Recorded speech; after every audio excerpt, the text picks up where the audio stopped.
All right, everybody, welcome.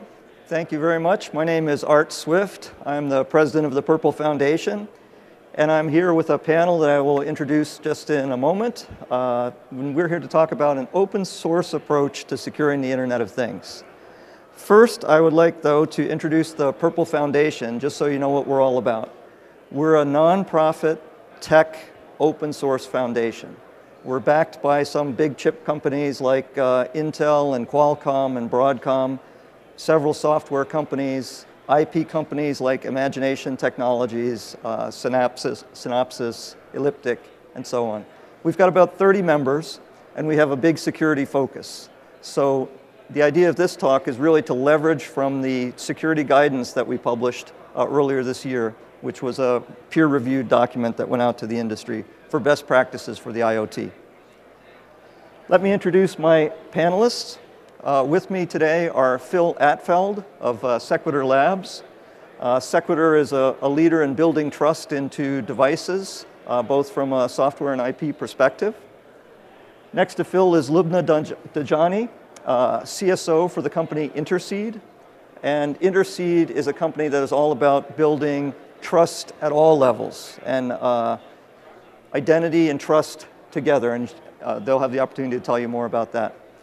And then lastly, Pim Tullis is here from his company Intrinsic ID, and they are developing cutting-edge technology for basically providing an individual fingerprint from a SoC device.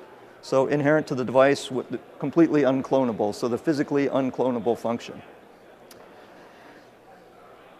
So now let me just give you the backdrop, the perspective that we have on the Internet, the Internet of Things. Basically, we see it as the Internet of broken things. So if you look at the expanse, we've seen recently the hacking of the Chrysler Jeep products by security researchers. Relatively straightforward approach. They reverse engineered some of the key interfaces. They moved laterally within the system. They reflashed the software, and they were able to take control of a car. Well, in a similar fashion, that same kind of hacking strategy was used against drug pumps. Again, given the cyber criminal or researcher the ability to actually control doses in hospital drug pumps and the like. And that could really result, obviously, in fatalities under misuse. Not sure how many of you noticed the news about the 737s being hacked in flight from the in-flight infotainment systems. Luckily, it was done by a security researcher as opposed to a cyber terrorist, but they were able to gain control of the engine control systems, raise the plane, lower the plane, spin up the engines, and so on. And then finally, there's even weapons that are supposedly more accurate, but can be taken control of by cyber criminals by the same approach. So what's in common? Reverse engineering, exploiting a weak implementation, modifying the firmware or reflashing it, and then moving laterally in the system. And what are some of the solutions that we in the prpl Foundation see? Open source implementations where more eyes looking at a set of code generally makes it more secure. Interoperability and open standards such that all of us can work together. Having a root of trust embedded in the devices, and the heavy use of virtualization. So with that, let me turn to my panel and ask you the first question, which is, given this backdrop, so this backdrop of Internet of broken things where lives are really at risk now, it's not just money, it's not just financial pain, it's not company reputation, but in the IoT, it could really be life. If you look at the 737 example or any of the others.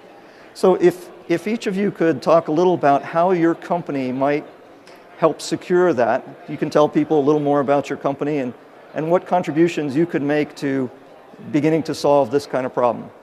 Pim, can I start with you and the... Can you switch? Okay. Is it clear? Yeah, so my name is Pim Tullis. I'm from Intrinsic ID. We basically provide the means to provide the root of trust in the devices and to make sure that devices can be properly authenticated. Because indeed, many of the examples that, that Art gave are essentially, they are authentication problems. Yeah, almost all security problems, I would say, start with authentication or a lack of authentication often. The example with somebody getting access to certain systems in an airplane, it is an authentication problem in the end. Somebody gets access to a system he or she shouldn't get access to. Yeah, when let's say, another example is a car being hacked, a very famous example of Chrysler. Clearly, the hackers should not get access to that car. Again, it's an authentication problem. So if you start really analyzing the situation, you will see that many problems are in essence authentication problems. And authentication means that you need to be able to recognize another system. Yeah, as human beings, we do that all the time. Yeah, I recognize Art because I've met him a few times, so I know it's him. It's very implicit, of course. But when systems start talking to each other, yeah, and what we are currently doing is we talk to each other via a phone, via a computer, via an iPad. We don't know anymore what is happening. You type some information to the system, and from then on you completely rely on the fact that that system works in a trustworthy manner. That it only talks to other, let's say, trusted parties and provides the information to, in the end, the party that should receive it. And of course, this is still an example where users are part of the system. But in IoT, often it will be talking between two chips, two machines, a sensor to a computer, and the computer will autonomously take decisions based on the information that it gets from the sensor. And that means it has to be sure that that information is trustworthy, it has not been changed, and that the sensor is trustworthy. And the sensor was not counterfeit, the sensor was not replaced, and all these kind of things. So based on a hardware root of trust inherently present in the chips, yeah, you can guarantee indeed that the communication is authentic, the components are authentic, you can put good, strong authentication and identification in place, and you can start building really a trustworthy system. And we as a company, we are at the core of that and provide technology to build up the system from the basic startup. Very good.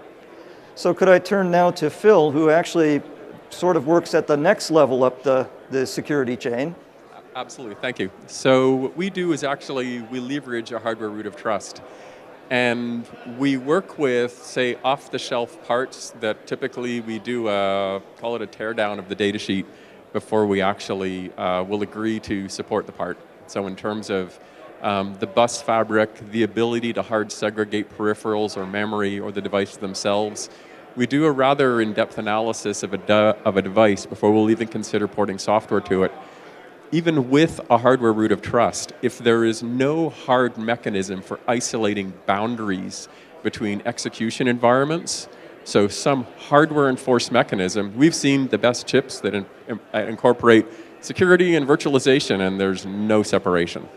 Without that, and without a mechanism at that interface, it's like a lock on a door. Without a policy and an enforcement mechanism, you really don't have any security either, because you can just transition through to what's supposed to be secure and stomp all over it. So we actually build software stacks and support the manufacturing of devices. We support the manufacturers in taking their devices to third-party manufacturers to have them built. And at this point as well, we actually consult with the silicon designers to help them get their bus fabrics and features right, so that you can actually build decent software to run on top of the chips. Because too many times we spotted, oh wait, there's a problem here. You need to do a respin. So we now get called in very early during development stages by the silicon and spec teams to help them actually develop their part, and then we support them through the process to release the software for them, and then work with their customers. Very good. And now Lubna, one step up again in the whole chain of trust. So Lubna's company is all about credentialing and ID and building trust across multiple levels. Right. So I'm Lubna Dajani, and I'm the Chief Strategy Officer for Interseed, as opposed to Chief Security Officer. But and our pedigree comes from identity and credentials. We issue identity and credentials to smart cards for physical and logical access. 16 federal agencies rely on our technology, banks, aerospace and defense and what have you. And that's where our pedigree comes from. And then our second product, TAM, which is a trusted application manager that enables a service provider to deliver their trusted applications to the device, leveraging whatever the trusted execution environments that are available on device. And we have another layer of technology, we call it Rapid, which enables a application developer to use strong authentication in issuing their application. So it's establishing deep-level trust between a server and a device on an application-per-application level. So that's what we have traditionally done and we continue to do. But we're also now have taken advantage of our technology that we've already established over the 15 years, breaking it down into like Lego blocks, if you will, and re-leveraging it to work with the industry across all silicon providers to enable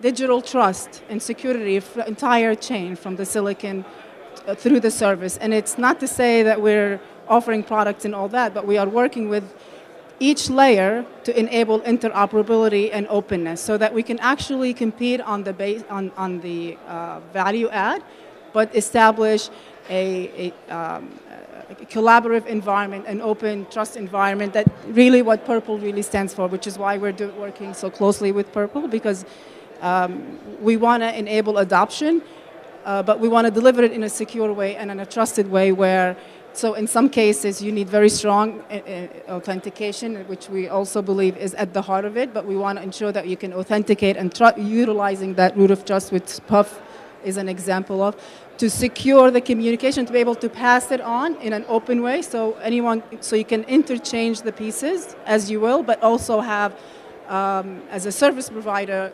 oversight and ability to secure the entire chain. But the entire chain is exactly that, a chain. So, and you need to be able to plug in and out in a meaningful way that preserves security and privacy, but also leaves open access to people. Very good.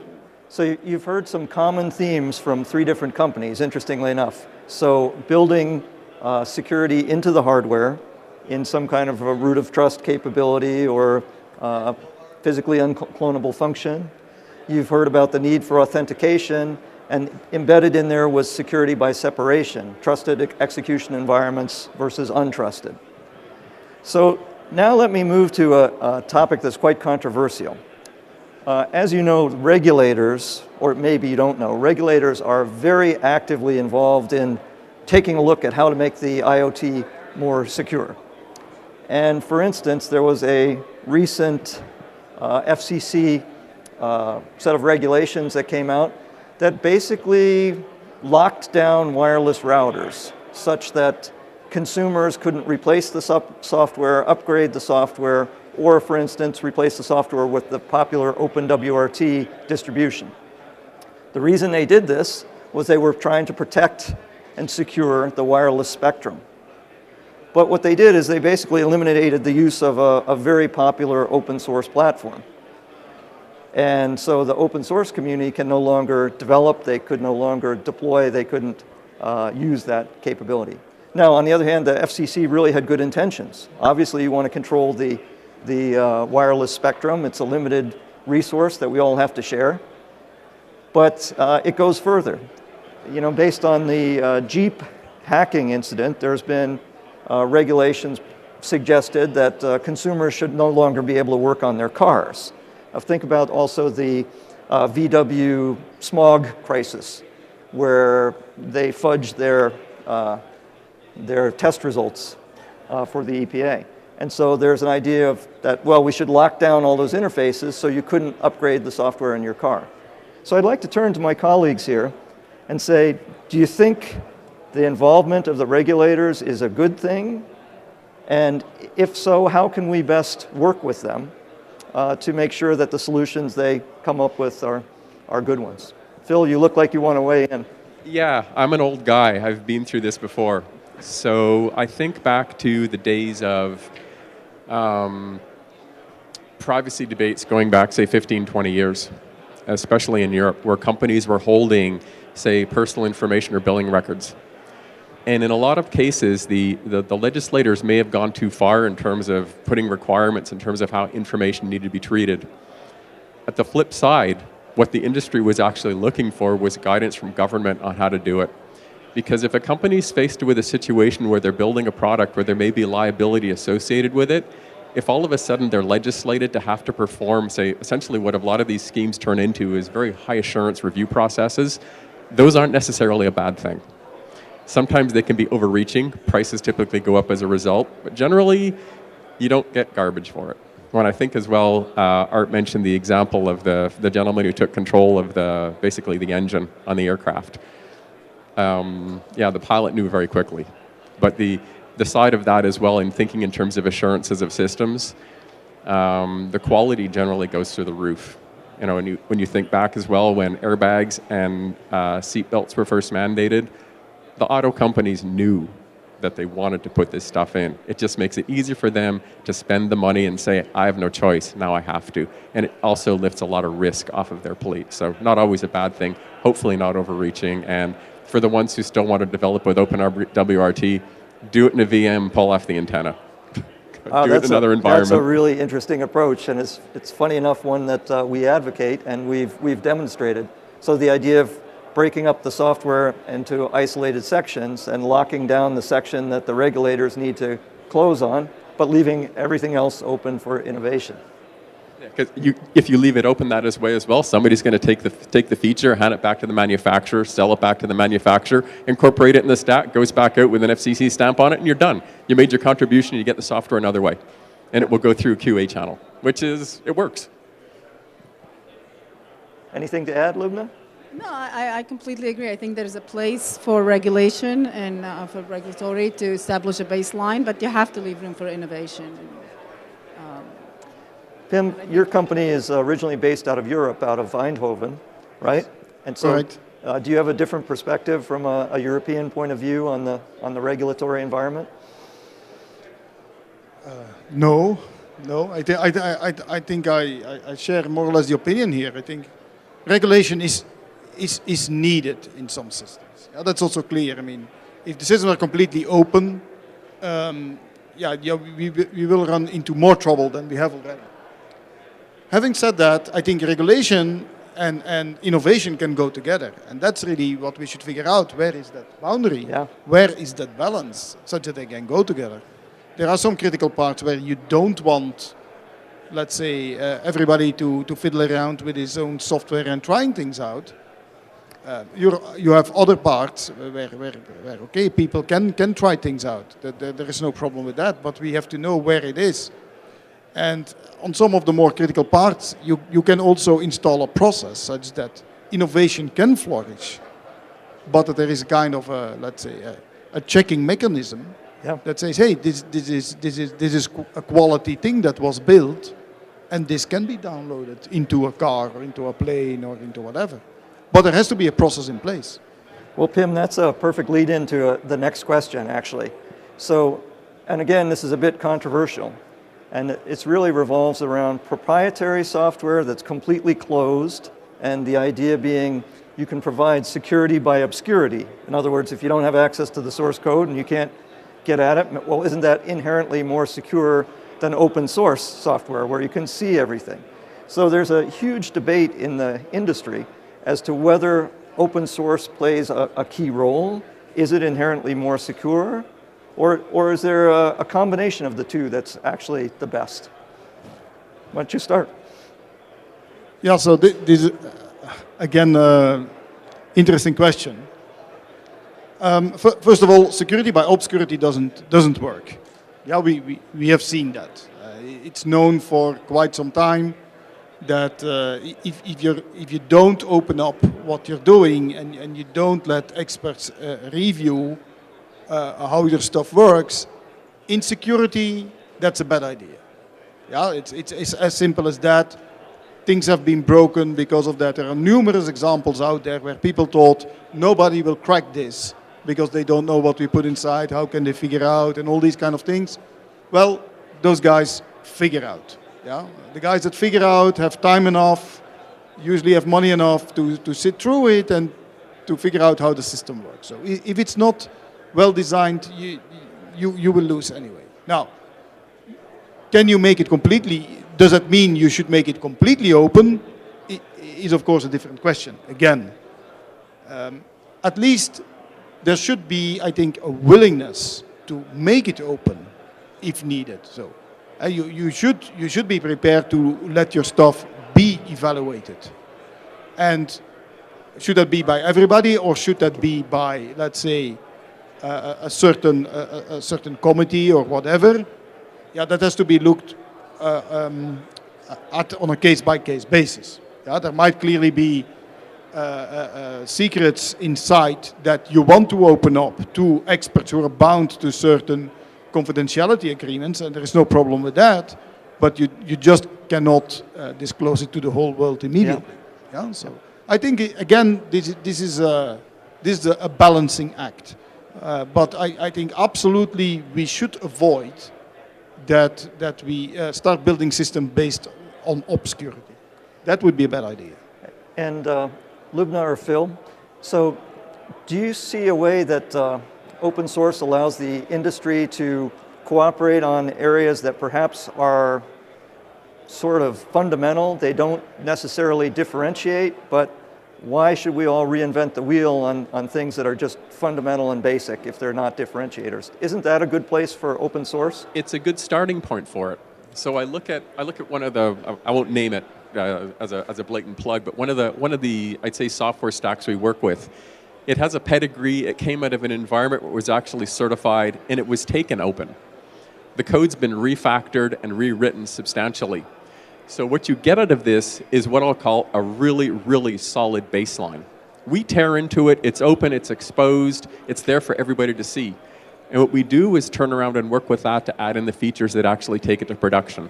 And in going to production, that means we have to work with labs. So I've sat on both sides of the table in terms of common criteria. I've been on the government side or on certified labs. I've been on the customer side and been through it. And these are not painful, it's just discipline. And I mean, they're not scary things. The same thing goes for payment terminals and devices. There's a reason they decap the chip and rip it apart. There's a reason they literally look at the bus fabric and the emanations of the parts. This is part of the process. I mean, this may not be required for your light bulb, but if you care about the IP in your bulb, maybe you want to do it. It really, fundamentally, there is a place for it in a baseline. I'm nervous at times, and one of the things I'm very cautious of in the software that we do use from the open source community is watching the contributions. If it's a totally wide open environment where anybody can submit code, get nervous about what's coming in because you may be inheriting somebody else's bug, and if nobody catches it. So I think in terms of poster child is OpenSSL. It's been through FIPS how many times? And it's still basically, recently, timing attacks to recover the key because it took longer to exponentiate a 0 than a 1. And they're able to recover the key through timing and clock cycle analysis. These are the sorts of things that are not obvious. And back to Art's original example on the FCC, you don't want to take away people's analytical abilities and make it illegal for them to do these things because they find problems, bring them to light. And as a result, sort of, you want to call that other side of the community, they actually contribute back in a very positive way as well. Very good, thank you. And Lubna, what's your company's open source philosophy? We're a big supporter of open source. We think it's very important that the communication protocols are open so that you can enable access. So we're big believers in innovation through collaboration and in collaborating on the basics, and then you can compete on value add. Right. So compete on what's in the black boxes in each of the chain, in the chain of trust, but the communication protocols need to be open so that you can customize what you need, retain control, and by the same time having security and privacy, because sometimes they end up sitting on the opposing side of the table if if there's too much control, there is just not enough oversight. But I think if you compete on the basics, collaborate on the basics and compete on the value add, you have the formula, which is, again, why we're very excited about Purple, because it's really all about that at the heart of it. Very good. Well, then let's turn to the next area. You've heard a lot about the fact that security by obscurity doesn't work, but a new theme that all of us see is security by separation. And there's a couple different approaches that are prevalent in the industry today. There's one based on a trusted execution environment and another approach based on virtualization. And Phil actually is an expert in both. And so I'm just wondering if you could contrast them and give a little... Absolutely. Fundamentally, it comes down to hardware isolation and hardware enforced mechanisms. So the objective in security is really to create a boundary and enforce that. It can be physical separation, it can be a bus, it can be different peripherals. The objective is to enforce the separation somehow. So whether that's a security state coming off of a processor, whether it's a separate processor with a transaction going sideways, but whether it's an MMU changing state that starts locking out physical resources, they're basically the same but different in many ways. Specifically, that Qualcomm problem, I think it was another write-up called Bits Please, really interesting. It was a software fault. Underpinning it was actually, I would say, there's a very subtle detail that Qualcomm could implement in the CPU that would prevent it. They just didn't. It's sort of one of these things that gets about 2 lines in a hardware implementation guide for the core. And there's a signal that you can assert that basically prevents further tampering. And if you really want to build something secure, lock it after boot so that not even the OS that's running in it can change it, even if it's breached. It's possible, they just don't implement it. I don't know that they do. So the mechanisms are generally there. The scary part is it takes a lot of digging and understanding of a lot of detail to basically cover, to make sure that the potentials for exploit are covered in advance. I mean, there's always something weird like overwriting a register for an MMU and then you're in underneath. The same thing, you know, on a lot of implementations. You have to look carefully at what you're buying. Sorry, so we fully agree. I think there's a time and place. There's for both. I think the separation works for nodes in a larger network, but then the TE type of implementations are also useful and very effective in high activity types of applications. I think there's a time and place for both. It's not one or the other. It's what's really important is the implementation and how it's designed at the end. But both scenarios, right. Both technologies work and work well for the right purpose. Right. And Pim, your technology, the physically unclonable function, really applies in either way, right? Yeah, our technology is quite horizontal. Yeah, so can support absolutely separation. Can of course support strong hardware-based security. And I think that is one of the main things we have to figure out is how much do you have to do in the hardware. I think software security, probably we all know, pure software-based security is also flawed. So you need to have some hardware components in place to build a good security system. And the question is really how much hardware do you need? I think that's a very important open question here. Very good. Well then let's just close out by asking you all, how optimistic are you about putting trust in the IoT in an environment that today you can trust nothing? You can just basically assume that there's no trust in the whole system. So are you optimistic about the future, that 5 years from now or 10 years from now we'll have a much more secure IoT? I'm optimistic we are going to build more secure systems because we'll have to. So that I'm certainly optimistic about. Closing the full gap, that will be impossible on the short term because a lot still has to happen to make that possible. Yeah, so much more security hooks have to be put into the hardware to make this happen. But I'm quite optimistic that in 5 to 10 years from now, we will have much more secure systems than we currently have.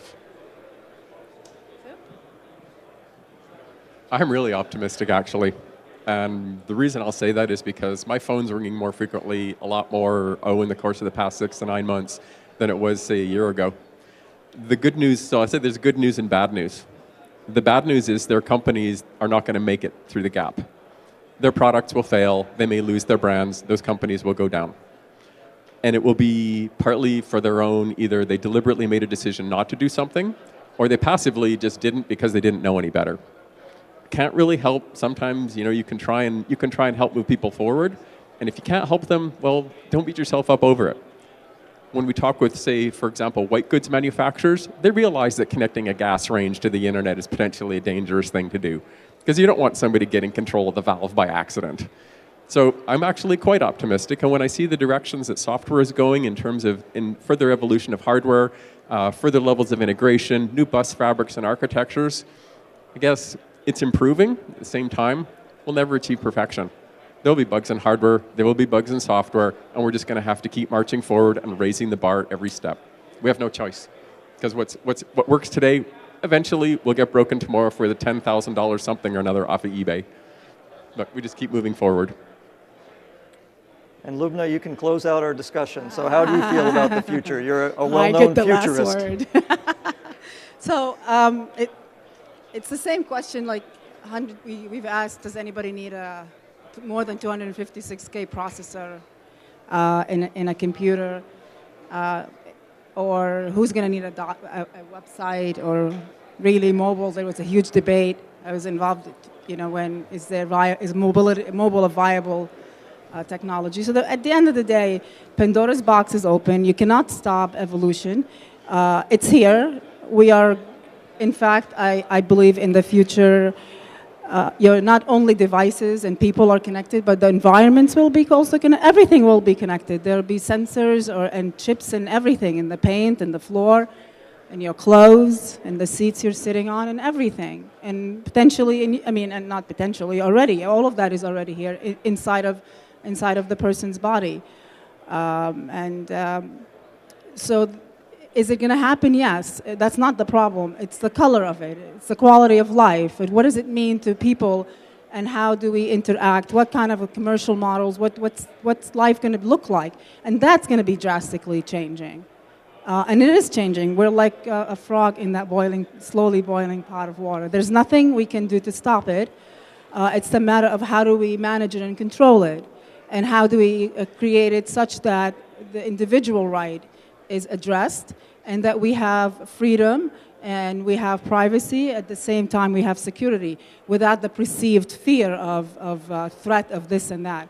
And I believe, in fact, personally, and I'll speak totally personally as myself and as a futurist, but a humanitarian rather, I think at the end of the day, it's all about the quality of life that we create. And anything that you can make, if we can make it, somebody can break it. So that's why I think it's very, very important to establish security. That's why I moved into security for the last few years, even though it's been a very closed world in the past, but because it's essential to ensuring a quality of services in the future and a quality of life. It's essential to be able to authenticate, and not just individual against a service, but a service against a service against a device against any 2 points of communication. There has to be authentication at each point, and then a set of policy or rules, logic, algorithms in between. That's what's in between the black boxes that will define that. But at the end of the day, you have to ensure that it's open, accessible, scalable, and secure down to the level of hardware with manageable control, so that not one entity or a few entities, I don't care if it's government or corporates, that will control the end-to-end, because you will then lose who you are in the process. So, and that's what I think, that's why open is very important. That's why we're working with Purple. And we'll, also, you'll hear soon about Open Trust Protocol Alliance that will be announced, I think, on the 20th officially, where it's an open protocol, communication protocol between a client and a server, but it's really between two endpoints, regardless of what physical hardware it's sitting on or what software platform. At the end of the day, end-to-end has to be ensured, and to ensure that you have to have strong authentication, and then the rest works from there. It's true. Well, I think it's a very good thing that some of the world's leading security companies are very optimistic about the future of the IoT. So if you would like to learn more about the specific philosophy and guidance that the Purple Foundation has put out for best practices for designing security into the IoT, if you go to the purple.work site, you'll find our peer-reviewed security guidance document that was published earlier this year. And actually, at this show, we demonstrated the second revision of our security by separation philosophy that leverages a great deal of open source work as well. So I'd like to thank my panelists. Thank you for joining us, and thanks for collaborating together.